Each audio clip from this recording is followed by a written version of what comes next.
Assalamualaikum. Welcome back to another podcast with Fark Padta Hai. Today we're going to be talking about the connection between education and countering violent extremism. And for this very important topic, we have a very important guest with us here today, Dr. Zafar Iqbal, who is a professor of media studies and also the former dean of social sciences at the International Islamic University of Islamabad. Thank you so much for joining us today. Thank you. Dr. Zafar Iqbal has a wealth of experience in writing about Islamophobia and about violent extremism in general. He has been advocating for youth involvement in these areas, and so his insights are invaluable to this podcast. So, starting off with this podcast, if we just talk about the broader theme कि radicalization में जो efforts Pakistan में इस वक्त हो रही हैं उनके बारे में आपका क्या ख्याल है and how do you think we can improve these efforts कि हम awareness से एक stage आगे भी जा सकें? Thank you very much. बहुत interesting topic है, and I appreciate your effort, your organization's effort on this subject because I have been often engaged with you people on this very important subject.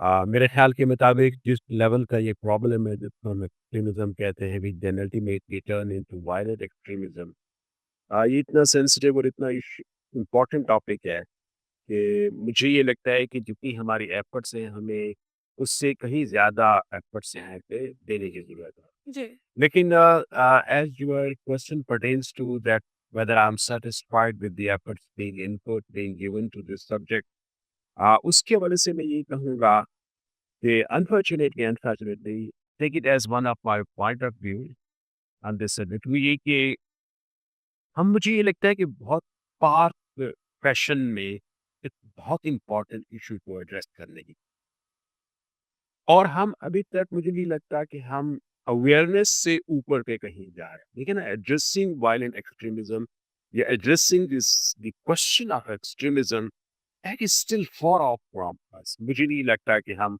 उसकी तरफ अभी कोई एक step भी उसकी तरफ मूव किया है।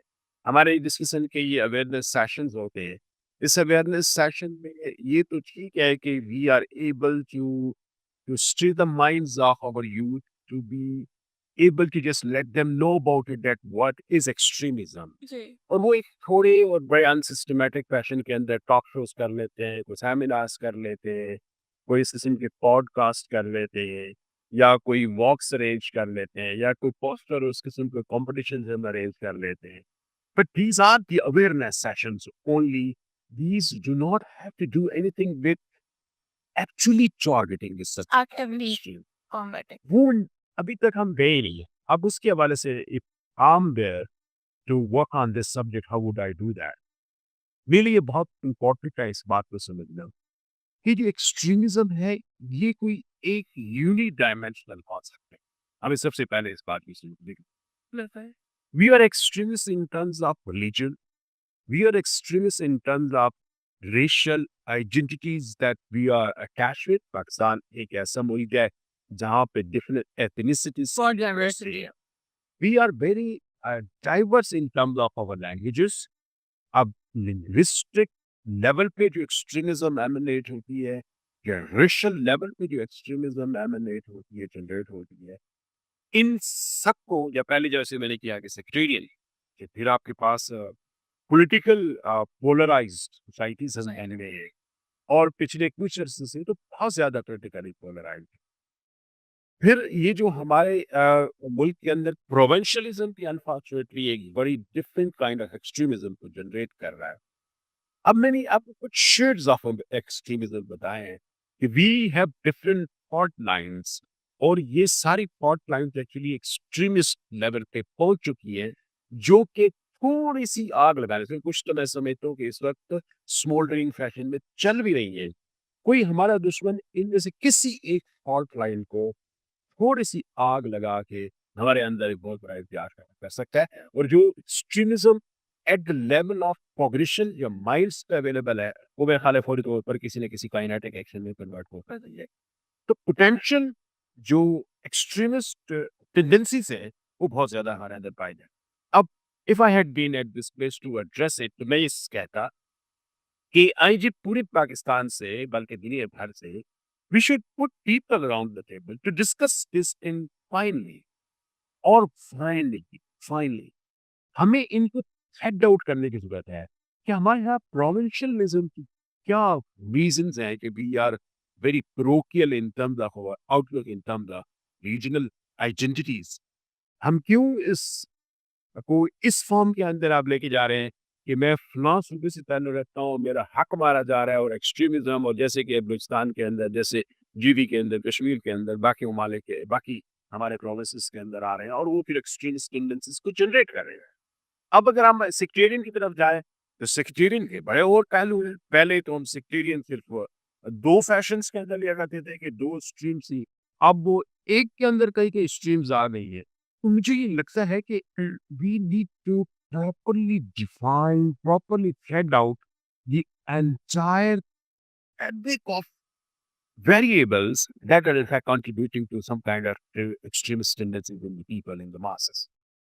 अब हम इन सबके, यानी अगर मैं थोड़ी देर देखो कि if you see the antecedents of any kind of extremism in any society, so they might be having different antecedents, different reasons of extremism. But if you have to look at the manifestations of extremism, तो हो सकता है आपको एक Similar. तो हम क्या करते हैं, हम एक्सट्रीमिज्म की मैनिफेस्टेशंस पे जाते हैं और फिर इसके मुताबिक कहते हैं कि जी ये तो बड़ी वायलेंट हो रही है, झगड़े हो रहे हैं, कत्लो गारत हो जाती है, फिर हर देश का कोई इलाज नहीं। भाई, until and unless we go for some kind of diagnostics of the problem, we cannot put any kind of prognostics with that. Yeah. तो prognostics आपको उसी सूरत में हो सकता है कि जब इसको आप प्रॉपर्ली समझ सकें, वरना one solution fit for all the problems, rather all the anathema of our society, that would not work at all.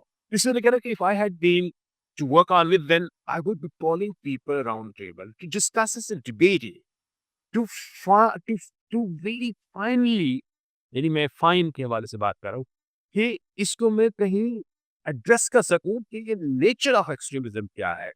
फिर उसके बाद आप अगली स्टेज पे अगर जाएं तो हमें ये नजर आता है कि कौन सी एक्सट्रीमिज्म किस लेवल की मौजूद है किसी एक इलाके के अंदर। मैं ये नहीं समझता कि एक एक्सट्रीमिज्म टेंडेंसी जो गिलगित बल्तिस्तान के अंदर मौजूद है, same level end of same nature tendency आपको नजर आती है बलूचिस्तान के अंदर या पंजाब के अंदर फॉर दैट मैटर, यार केपी के अंदर। No, they all are very different from each other. So we need to find out the reasons of every kind of extremism that is there. अब दूसरे लेवल पे ये बनती है, फिर मुझे यहाँ पे देखने की जरूरत है कि जो लेवल ऑफ एक्सट्रीमिज्म है कहाँ पे है। कहीं वो रेडिकलाइज्ड अप्रोचेस के अंदर मौजूद है। रेडिकलाइज्ड अप्रोचेस एक्चुअली फिर जब बहुत ज़्यादा बढ़ जाते हैं तो फिर आगे जाके वो किसी एक्सट्रीमिज्म को जनरेट करती है। वो एक्सट्रीमिज्म जो किसी खास हद से ऊपर होती है तो रीजन बनती है और हमें काइनेटिक वायलेंट एक्शंस की सूरत में हम उसको आगे लेके जाते हैं। तो मैं समझता हूँ कि there is some kind of heuristic you see connectivity among all the levels. तो हमें हर एक के लिए डिफरेंट सेट ऑफ स्ट्रेटजीज चाहिए है, डिफरेंट सेट ऑफ रेमेडीज की जरूरत है, इसके डिफरेंट प्रोग्नोस्टिक्स की जरूरत। फिर उसके अंदर जाए पॉपुलेशन अलग है कि आपके स्टूडेंट्स किस लेवल पे हैं, आपके जनरल पॉपुलेशन किस हवाले से है, आपके ट्रेडर्स किस हवाले से हैं, आपके फीमेल्स किस हवाले से इस चीज़ों को लेते। तो मुझे लगता है कि ये जो इतना कॉम्प्लेक्स, मैंने अभी इसको थोड़ा सा एक खाका पेश करने की आपने हमने कोशिश की है, इतनी कॉम्प्लेक्स सब्जेक्ट को इतने सरफेस लेवल पे इतने अम्ब्रेला टर्म के अंदर सब डाला जाना। के जैसा पॉकेट में रख देना और कहना कि हमें जो है ना सीवी पे काम करने कहता है। तो मुझे ये लगता है कि नहीं, we need to come up with very complete solution by understanding the problem number one very well and then finding the possible solution which are very different, probably from area to area, probably from the group of people to group of people. कोई one remedy fit for all kind of things. This is very valuable insight कि where oftentimes हम ऊपर से ही देख रहे होते हैं problem को और हम इसीलिए that is the reason why general population का कंसेंसस या एक आइडिया यही होता है कि सीवी का नाम सुनते दे रहा है कि ये तो पोस्टर्स का काम है, ये तो मे बी गवर्नमेंट का काम है, but at an individual level maybe this is out of our reach, which is why people go for awareness rather than addressing this root cause. This is a very valuable insight कि actually हमने कभी dissect ही नहीं किया कि इसमें मतलब क्या है। And the point that you mentioned कि ज़रूरत इस बात ही है कि हम डिस्कस करें, एक टेबल पर सबको लेकर आए और कहें कि इतने क्या डिफरेंसेस हैं जिसकी वजह से इतनी एक्सट्रीम रिएक्शन जो है वो आ रहे हैं। इसी पॉइंट पर अगर हम स्टूडेंट्स की बात करें या फिर यूथ इन जनरल की बात करें, आपने बात की कि हमें कॉग्निटिव लेवल पे क्रिटिकल थिंकिंग इंस्टॉल करनी चाहिए अपने यूथ के अंदर, ताकि वो खुद इन प्रॉब्लम्स को at the root cause identify कर सकें, बजाय इसके कि जब मामला हाथ से निकल गया तो फिर हम सीवी एफर्ट्स की तरफ जाएं। तो इसमें अगर आप थोड़ी सी लाइट शेड कर दें कि कैसे हम ये क्रिटिकल थिंकिंग इंस्टॉल कर सकते हैं और इसके क्या मैकेनिज्म्स हैं आपके पास। Thank you very much. और डायरेक्टली आप I am very happy that you are asking a very direct question, जहाँ पे हम वाकई कोई ऐसी बात कर सकते हैं जिसकी कोई टेक अवे इसकी फॉर्म के अंदर भी हमारे। Number one, critical thinking. Critical thinking starts from denial of a thing that is in front. आज प्रॉब्लम ये है कि हम किसी चीज को निगेट करना हमारे यहाँ बड़ा नेगेटिव समझा जाता है। क्रिटिकली तो है क्या, किसी चीज को क्रिटिकली देखते हैं तो सबसे पहले तो आपके पास हाइपोथेटिकल प्रोपोजिशन ये होती है that doesn't exist or whatever is there that is not the way it is। अब यहाँ से ही एक्चुअली आपकी शुरू होती है चैलेंज करना। क्रिटिकल थिंकिंग में सबसे इंपॉर्टेंट होता है किसी भी चीज को चैलेंज करना। अच्छा, अब हमारे यहाँ जो प्रॉब्लम हमारे बच्चों में, हमारे एजुकेशन इंस्टीट्यूशंस के अंदर है, आपने सैक्रोसैंक्स डेवलप, ये टच नहीं कर सकते, इस पे बहस नहीं कर सकते, इस बंदे को नहीं बुला सकते, इस टॉपिक पे बात नहीं कर सकते, इस टॉपिक पे रिसर्च नहीं कर सकते। क्या टर्म बताई सर आपने? किस हवाले से मैं कह रहा कि सैक्रोसैंक्ट्स हमने बना दी हैं कुछ एरियाज, यानी मुकद्दस एरियाज हमारे लिए बन गए हैं, अनटचेबल्स बन गए हैं। वो अनटचेबल्स हमारे लिए इनफैक्ट बहुत ज्यादा आप सोसाइटी के अंदर है। तो जहां पर अनटचेबल्स होंगे वहां पर क्रिटिकल थिंकिंग की बात नहीं हो सकती। क्रिटिकल थिंकिंग स्टार्ट होती है चैलेंजिंग समथिंग, बेसिक प्रीमिस को चैलेंज। फॉर इंस्टेंस अगर मैं इस पे रिसर्च करना चाहता हूँ कि जो ग्रेविटेशनल फोर्स जिसका कॉन्सेप्ट न्यूटन ने दिया था, मैं अगर इस पे काम करना चाहता हूँ तो मैं सबसे पहले देख रहा हूँ कि न्यूटन ने जो दिया था वो गलत। क्वेश्चन करना है। क्वेश्चन करना। अब यहाँ पे प्रॉब्लम मेरे साथ ये है, मेरे मुल्क के अंदर, मेरे एजुकेशन इंस्टीट्यूशन के अंदर, कि क्रिटिकल मास को डेवलप करने के लिए सबसे पहले तो आपको डिनायल स्टेज के डिफाइन करना पड़ता है कि किस लेवल पे जाके हम इस चीज को डिनाई कर सकते हैं। जब डिनायल ना हो सके, जब डिबेट ना हो सके, जब डायलॉग ना हो सके, डिबेट में क्या होता है, there are always two binary parties, oppositional forces होती है, एक देता है अपने आर्गुमेंट, दूसरी देता है, and then there is some kind of synthesis. Problem हमारे साथ सबसे बड़ा ये है कि क्रिटिकल थिंकिंग उस वक्त होगा कि जब आप किसी दिमाग को सोचने पे मजबूर करेंगे, दिमाग को किसी चीज को चैलेंज करने पे मजबूर करेंगे। हमारे एजुकेशनल इंस्टीट्यूशंस के अंदर चैलेंज करने की कैपेसिटी अनफॉर्चुनेटली हम जनरेट ही नहीं कर रहे अपने स्टूडेंट्स को। We are in fact forcing them to accept the thoughts that we are trying to। Sir, I would like to share an insight too कि being a student myself of social sciences, I have seen this के बजाय इसके कि जैसे आपने कहा ना denial बहुत इंपॉर्टेंट है, बजाय इसके कि वो एक चीज़ प्रेजेंट कर रहा होता है कि अब आप खुद क्रिटिकली इसके बारे में सोचो, एक चीज़ फैक्ट के तौर पे सोशल साइंसेज में प्रेजेंट की जाती है कि एक ये सोशल कॉन्स्ट्रक्ट है, जो भी ये फैक्ट है, अब आप उसको डिफेंड करें, इसके बारे में पढ़ाई कर लें। तो there is no room for critical thinking जैसे आपने। एब्सोल्युटली नहीं, ये तो ओपन माइंड जब तक नहीं, कोई हमारे यहाँ डिबेट का फैशन नहीं होगा, तो मैं नहीं समझता कि हम अपने मुआशरे के अंदर, अपने एजुकेशन इंस्टीट्यूशन के अंदर क्रिटिकल माइंड को पैदा कर सकते हैं। क्रिटिकल माइंड ओपननेस से पैदा होता है। क्रिटिकल माइंड आपका पैदा होता है कि जब आप दिमाग को इस फैशन के अंदर पैटर्न करने की कोशिश करते हैं अपने इंडिविजुअल्स की, अपने स्टूडेंट्स की, जहाँ पे वो अपनी जो सोच है उस सोच को कहीं पे पुट अप कर सकता है फॉर एवेल्युएशन। आज हमने क्या, I am sorry using this word but that is what actually is very appropriately depicting और demonstrating whatever we are suffering from, कि हमने तोले शाह के चूहे पैदा करने की कोशिश कर रहे हैं, जहाँ पर ना दिमाग के ऊपर एक वर्ड लगा का, एक स्कल के ऊपर ना एक लोहे का स्कल लगा देते हैं कि दिमाग इससे ऊपर बढ़ना नहीं चाहिए। जब दिमाग इससे ऊपर बढ़ेगा तो तब जाके क्रिटिकल थिंकिंग आ जाएगी। लेकिन हम अनफॉर्चुनेटली, हमारा एजुकेशन सिस्टम कभी भी क्रिटिकल थिंकिंग को डेवलप करने के लिए कोई ऐसी डिबेट्स जनरेट नहीं कर रहा, कोई ऐसे डायलॉग भी नहीं दे रहा। फिर सबसे बड़ी बात ये कि हमारे एजुकेशन सिस्टम के अंदर मोनोलॉग है। मोनोलॉग क्या है? टीचर आता है, उसके पास एक गिवन टाइम है, भाई 3 घंटे, मैं यूनिवर्सिटी की बात कर रहा हूँ, स्कूल और नीचे लेवल पे तो और ज़्यादा मुझे ध्यान है।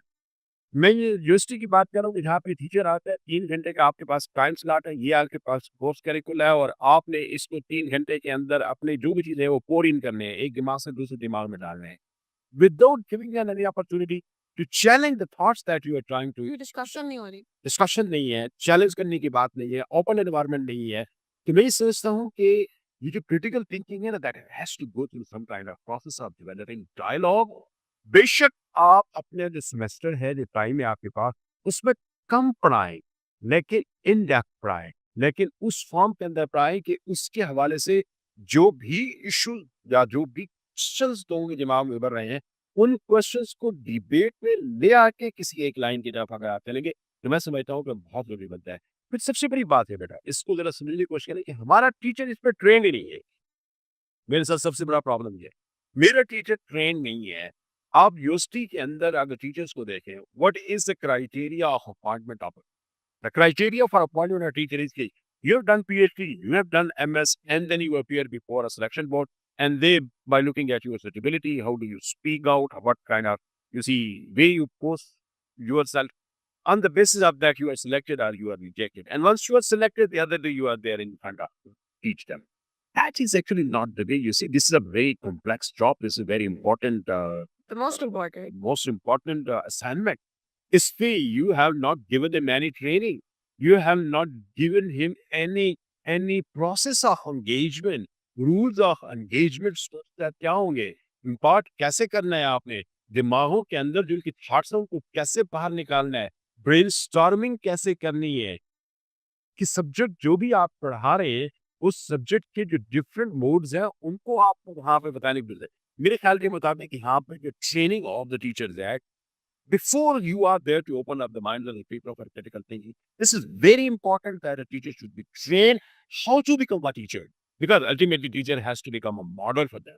So if they do not have this capacity to open up the mind of the people, how could they be able to then generate critical thinking? Sure, right on this topic, अगर हम teachers की बात करें, जैसे teachers की training ना होने की वजह से उनको वही एक लेक्चर फॉर्मेट में वो आके लेक्चर डिलीवर करके जा रहे हैं और कोई क्रिटिकल थिंकिंग इंस्टॉल नहीं हो रही।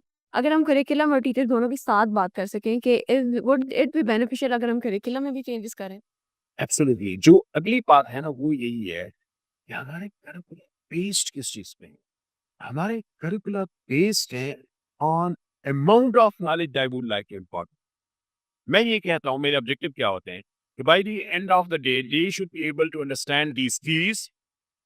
Bye the end of the semester they should be able to do this task. By the end of the semester they should be able to be well versant on the various aspects of the subject you teach कर रहे हैं। यहाँ पे कहाँ critical thinking की बात हो? देखिए, मैं अक्सर औकात ये कहता है, number one is very important component of any kind of learning process is that whatever is coming to you as a subject, as a knowledge, you should be able to first challenge it. अगर आप challenge नहीं करते तो फिर उसके अंदर कोई चीज ऐड या उसके अंदर जो चीजें मौजूद है उसको डिलीट करने वाला को काम है। Are we doing anything like that? We are simply doing the replication.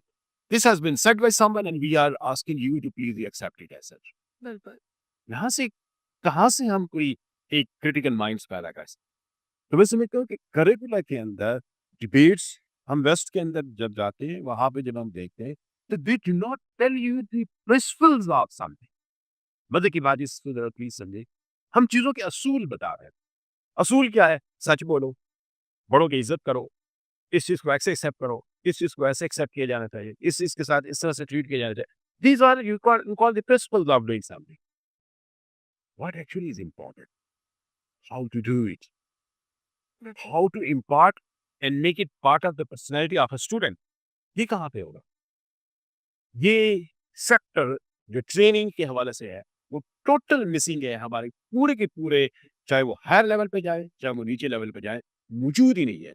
हमने एजुकेशन के नाम पे अपने स्टूडेंट्स को थियरीज पढ़ाई हैं, असूल पढ़ाए हैं और that is it.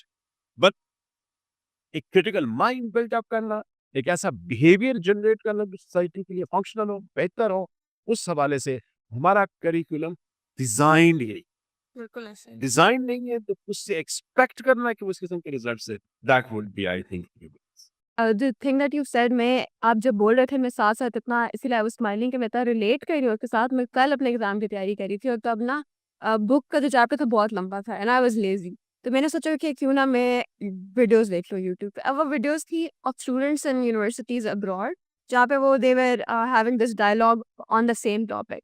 And it made me really start to think कि अगर मैं बुक से पढ़ लेती जैसे इंटेंडेड था फॉर द एग्ज़ाम, तो it was a very boring topic. But going through the discussions that they were having, they were challenging these ideas, they were bringing in their own thoughts. I thought कि काफ़ी sad है कि हमारे पास ये opportunity नहीं है कि हम चैलेंज कर सकें। ऑन द सेम टॉपिक, आपके ख्याल में टीचर्स का कोई रोल है कि वो अर्ली स्टेजेस पे आइडेंटिफाई कर सकें अपने स्टूडेंट्स के अंदर या अपनी सराउंडिंग्स में कि क्या हम एक एक्सट्रीम या इस तरह का कल्टिवेट तो नहीं कर रहे environment, even sometimes without meaning to, by saying something, because when a teacher is saying something from a position of authority, people are bound to listen. So please shed some light on how careful that we need to be about saying things and what role teachers have in that. जब मैं ये बात कह रहा था कि teacher are suppose to be train to become a teacher, क्योंकि एक टीचर स्टूडेंट के साथ एक relatively longer period of time, maybe a semester, 4.5 माह से 6 माह तक वो एक स्टूडेंट के साथ या एक ग्रुप ऑफ स्टूडेंट्स के साथ एंगेज्ड होता है। तो बहुत सारी चीज़ें आपके सामने आना शुरू होती हैं। आपको स्टूडेंट्स के माइंडसेट का पता चल जाता है, किसी एक के अंदर किस किस्म की टेंडेंसीज हैं, उनके हवाले से आपको अंदाजा होना शुरू हो जाता है। और फिर आपका जब पता चले तो फिर ऐसी सूरत हाल में आपको रिपोर्ट करने की भी ज़रूरत होती है कंसर्न ऑफिसर्स को। मैं आपके सवाल को एक्सट्रीमिज्म के पर्सपेक्टिव में ही ले रहा हूँ। प्रॉब्लम ये है कि इज माई टीचर सेवी on this very sensitive topic और subject? Does he know the technique to spot someone who seems to have some kind of, you see, violent tendencies in his approaches or her approaches? ये मुझे लगता है कि चूंकि वो खुद train नहीं है और उसको बताया ही नहीं गया, उसको वो मेथड्स ही पता नहीं है, तो लिहाजा वो किसी भी स्टूडेंट को गेज करता है किस सूरत में? स्टूडेंट को गेज करता है टीचर इस सूरत में कि मैंने जो पढ़ाया था इस इतना पोर्शन उसने याद किया और इतना पोर्शन उसने याद नहीं किया। ये नंबर कम लेने वाला मेरे यहाँ स्टूडेंट है और ये नंबर ज्यादा लेने वाला स्टूडेंट है। I think beyond that a teacher is never concerned about his students. एक बात। दूसरी इंपॉर्टेंट हमारे लिए पास बात ये है कि हम यूनिवर्सिटियां या एजुकेशन इंस्टीट्यूशंस, मैं समझता हूँ कि वो अब एक बड़े मंडिया बन गई है। मंडिया इन द सेंस कि एक आइडियल नंबर ऑफ स्टूडेंट्स एक क्लास के अंदर जो होने चाहिए, दुनिया में एक फैशन है जिसमें ताकि टीचर इफेक्टिवली उनको प्रमोट कर सके, उनके दिमाग के अंदर क्रिटिकल थिंकिंग डेवलप कर सके, वो आपको एक ऑप्टिमल लेवल दिया हुआ होता है। But you do not see anything like that. Now the universities are concerned with how many number are there in the class. अब अगर आपके स्टूडेंट्स की तादाद 30 से कम है तो कहते हैं कि ये तो क्लास ही नहीं है, एक कोर्स पढ़ाया ही नहीं जाएगा because there are less number of students in the class. My God, मैं समझता हूँ कि 30 स्टूडेंट्स को भी आप कैसे पढ़ा सकते हैं? अगर आप वाकई पढ़ाना चाहते हैं, अगर आप वाकई उस सब्जेक्ट के हवाले से कोई क्रिटिकल थिंकिंग डेवलप करना चाहते हैं, आप वाकई स्टूडेंट्स को ट्रांसफॉर्म करना चाहते हैं, प्रोसेस ऑफ ट्रांसफॉर्मेशन एक थोड़े से टाइम के अंदर किसी खास सब्जेक्ट पे बाय अ टीचर, ये एक बड़ा सेंसिटिव, बड़ा मुश्किल टास्क है। लेकिन हमने यहाँ पर यूनिवर्सिटियों को मार्केट बना दी है, कमर्शलाइज कर दिया है, बिजनेस मॉडल में more the numbers, more the money end of course more easy for you to handle the things. But what we get at the end of the day, we end of the day get a crap virtually. जिसमें society के लिए या society के अंदर जो challenges हैं उनको face करने के लिए वो तैयार ही नहीं है। कॉन्सेप्ट्स उसके बड़े सरफेस लेवल पे हैं, क्रिटिकल थिंकिंग उसके नाम की नहीं है। वो फिर बहुत आसान टारगेट बन जाते हैं किसके लिए? For the people those who can pollute the minds of the people. Easily manipulate. उनको मैनिपुलेट करना बहुत आसान है। वो जाते हैं रील्स देखते हैं, वो जाते हैं सोशल मीडिया। अभी ऐसी सूरत हाल में तो टीचिंग और क्लासरूम मैं समझता हूँ और ज्यादा इंपॉर्टेंट हो जाती है कि जब आपके पास जो एक वल्नरेबिलिटी के options to different kind of media and student success towards those media, वो जब इनबैलेंस हो तो ऐसी सूरत हाल में आपके लिए बहुत सारी बन जाता है कि आप क्लासरूम में ज्यादा बेहतर चीजों को रखें ताकि वो जो एक स्लिप होने के चांसेस किसी स्टूडेंट के लिए हो सकते हैं, किसी भी टेररिस्ट ग्रुप के हाथों में जाने के, किसी भी एक्सट्रीमिस्ट टेंडेंसी को फॉलो करने के, वो कम हो सके। अनफॉर्चुनेटली ये मौजूद नहीं है तो फिर क्या होता है? दे they go on social media to vomit their negative thinkings. अगर आप मैं क्लास में किसी को एक कंट्रोल्ड एनवायरनमेंट के अंदर जहाँ पे मैं उसके एनर्जीज को चैनलाइज कर सकता, अगर मैं किसी स्टूडेंट को वो अपॉर्चुनिटी दूं, I I believe being the teacher the one who belongs to social sciences, I believe कि आप वही देखेंगे कि वो सोशल मीडिया पे जाके अपने वेनम को किसी भी सूरत में वोमिट कर रहे होंगे और किसी न किसी एक्सट्रीमिस्ट ग्रुप का फिर हिस्सा बन रहे होंगे। हमने चैलेंजेस की बात की टीचर्स के रिलेटेड, करिकुलर के रिलेटेड, जो सोशल मीडिया के चैलेंजेस हैं, उन सब पे हमने बात की। अगर समिंग एवरीथिंग अप, अगर एंड में हम एक प्रैक्टिकल अप्रोच की बात करें, अगर आपके एक्सपीरियंस में कोई ऐसे इनिशिएटिव्स हैं या ऐसी एग्जांपल्स हैं जिनसे हम लर्न कर सकते हैं, जिनको हम फॉलो कर सकते हैं, तो it would be very beneficial to share with the audience. Thank you very much. As I said earlier in the very beginning, in response to your question, कि हमें CVE, PVE के फ़र्क को समझने की ज़रूरत है। नंबर 2, हमें ये समझने की ज़रूरत है कि हमारी सोसाइटी के अंदर जो वल्नरेबल सेगमेंट्स हैं, वो किस किस फ़ेज़ ऑफ वल्नरेबिलिटी में मौजूद हैं। इसके लिए आपको स्टडी करने की ज़रूरत है। इसके लिए आपको नंबर 1 एक बहुत ब्रॉड लेवल पे, ब्रॉड बेस काम करने की ज़रूरत है कि nature of potential of violent extremism किस साइड पे है और उसका लेवल क्या है। Number 1 thing I think which is very important और बड़े ब्रॉडर लेवल पर नेशनल लेवल पे करने की ज़रूरत है। अगली हमारे लिए जो बहुत इंपॉर्टेंट चीज़ है ना वो ये कि मैं समझता हूँ कि ये अब एक ऐसा एक्सट्रीमिज़्म, मैं एक्सट्रीमिज़्म को कहता हूँ कि that is mother of all vices. Society के अंदर जितनी भी बुराई है ना, उन सबको अगर आप देखें तो नीचे पे आपको एक्सट्रीमिज़्म से ही वो जनरेट होती हुई नज़र आ रही है। तो हमें इस हवाले से मुझे लगता है कि नीचे से लेकर from your primary education to the higher level education there should be some intervention, academic intervention on part of the state to get it introduced over there. हमने अपने सब्जेक्ट्स के अंदर इसको इंट्रोड्यूस करा है कि ये किस किस्म की टेंडेंसीज हो सकती हैं जिसका कोई बच्चा शिकार हो सकता है और अब उसके हवाले से उसको अवेयरनेस देने की कोशिश करें। तो a subject on this subject has to be introduced with variety of you see levels, अगर आप मुख्तलिफ लेवल पे इसको देखने की कोशिश करें। सेकंड वेरी इंपॉर्टेंट थिंग जो मैं चाहता हूँ कि होनी चाहिए कि आपके करिकुलम के अंदर, क्योंकि आपका जो मेन एरिया था वो स्टूडेंट्स, टीचर्स और यूनिवर्सिटीज़ और स्कूल, कॉलेजेस, इस हवाले से है, तो मैं इस हवाले से ये सजेशंस अपने दे रहा हूँ कि आपको अपने जो कोर्स आउटलाइन्स हैं, जिसको हम एक एरोनियसली वर्ड करिकुला इस्तेमाल करते हैं, but I will use this for for the comfort of understanding में ही कहूँगा। तो हमें करिकुलर को, अपने करिकुलम को ज़रा एक नज़र देखने की ज़रूरत है कि कहाँ पर ऐसी चीज़ें मौजूद हैं जिन जिनके अंदर वायलेंट टेंडेंसीज हैं और उनको हम हीरोइक फैशन के अंदर पेश करने की कोशिश कर रहे हैं।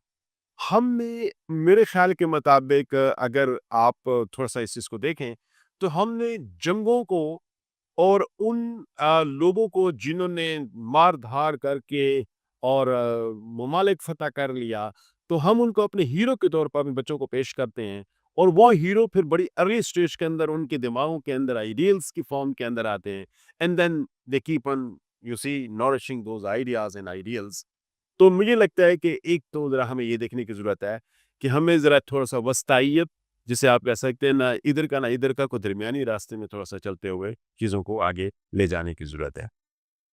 थर्ड और फोर्थ जो मैं समझता हूँ कि जो हमारे लिए बहुत इम्पोर्टेंट चीज़ बनती है, वो ये कि हमें डायलॉग और डिबेट को फ़रोग़ देने के लिए हर लेवल पे ऐसे फ़ोरम की ज़रूरत है। क्रिटिकल थिंकिंग को डेवलप करने के लिए फ़ोरम होना ज़रूरी है। आज हमारे यहाँ प्रॉब्लम ये हो रहा है कि हमने, जैसे मैं थोड़ी पहले कहा था कि दिमागों को कैद करने वाले हमारे पास इंस्ट्रूमेंट्स ज़्यादा हैं, दिमागों को ओपन करने वाले इंस्ट्रूमेंट्स हमारे पास नहीं हैं। आप जिसे आप कह सकते हैं कि पाबंदियाँ ज़्यादा हैं और ऐसे फ़ोरम मौजूद नहीं है जहाँ पे जाके आप अपने ख़यालात शेयर करें, अपने ख़यालात की ऑथेंटिसिटी को चेक करें, उनको चैलेंज करवाएँ और फिर उसके बाद किसी फ़ॉर्म ऑफ सिंथेसिस की तरफ आप लेके अपने आप हो जाएँ। एग्जैक्टली।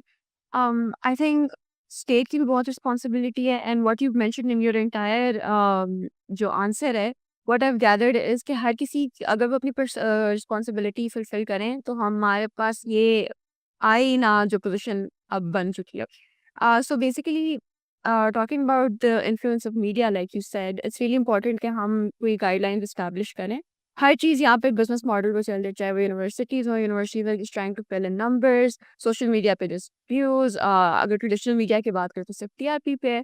तो it's very concerning because this isn't just something that affects a few people, this is something that affects the whole nation and in fact even nations around us because this is a domino effect. And there are a lot of accounts on the social media who promote hate speech, चाहे वो provincial है, sectarian है, or there is no action being taken against them because I don't think that any communication has been done from our country.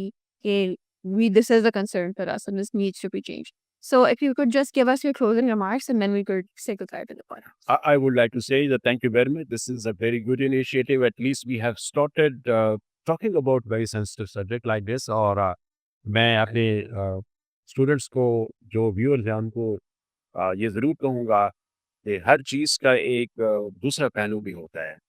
वो दूसरे पहलू को सोचे बगैर, उसको समझे बगैर किसी भी पहलू पे बात करना और उसको समझना ना समझना, ये अपने साथ ज़्यादती होगी। और हमें ऐसी ज़्यादतियों से अपने आप को भी बचाना है और इस मैसेज को भी फ़रोग़ देना है। हमें हमेशा अल्टरनेट व्यूज़ को देखने की Once you log off from this podcast, be sure to reflect on these words and thank you so much for tuning in. We'll see you next time. Thank you.